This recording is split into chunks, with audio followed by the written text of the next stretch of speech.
আসসালামু আলাইকুম। সবাই কেমন আছেন? আশা করি সবাই ভালো আছেন। তো আমিও ভালো আছি। তো আপনাদের জন্য নিয়ে আসলাম নতুন আরেকটি লং ভিডিও। তো এখানে ছিল গাছ আলু, আমাদের এলাকায় সবাই গাছ আলু নামেই ডাকে রাখে। তো এই আলুগুলো অনেকদিন পর দেখতে পেলাম। এক ভাবি আমাকে দিয়েছিল রান্না করার জন্য, তো রান্না করে নেই। তো এগুলো মাংস দিয়ে এরকম খেতে খুবই মজা। তো সেহেতু মাংস এখন খাওয়া হচ্ছে না, তাই ইলিশ মাছ দিয়ে রান্না করবো আর কি। দেখি প্রথমবারের মতো ইলিশ মাছ দিয়ে রান্না করবো, দেখি কেমন লাগে। তো এখানে একটা ইলিশ মাছ নামিয়ে নিলাম। তো মনে হচ্ছে ইলিশ মাছের পেটে ডিম আছে।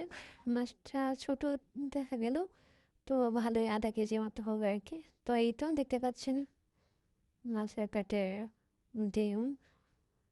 তো ডিম আমার একদম ভালো লাগে না খাইতে, তারপরও আর কি করার। তো ভালোভাবে পরিষ্কার করে কেটে নিয়েছি। তো এখানে তেল দিয়ে দিলাম, তো সামান্য একটু পেঁয়াজ কুচি দিলাম। তো এখানে ইলিশ মাছ সাধারণত রান্না করতে গেলে মশলা একটু কমই দেওয়া হয়।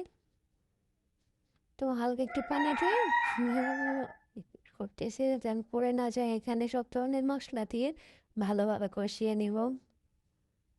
তো ভালোভাবে কষানোর পর আলুগুলা দিয়ে দিব। তো এখানে আমার কষানো হয়ে গেছে। তো এখন আমি ওই কাঁচা আলুগুলো দিয়ে দিলাম। তো আপনাদের এলাকায় এই আলুটাকে কে কী নামে চেনেন অবশ্যই কমেন্ট করে জানাবেন। আমাদের এলাকায় তো আমি ছোটো থেকেই কাঁচা আলু নামেই শুনে আসছি। তো এখানে আমি ইলিশ মাছগুলো দিয়ে দিলাম। মাছগুলো বাজে নাই, ভেজে রান্না করলে নাকি মজা হয় না, এই জন্যই এভাবে রান্না করলাম। তো এখানে একটু জল রাখছি, জলটা টেনে এরকম হয়ে গেছে।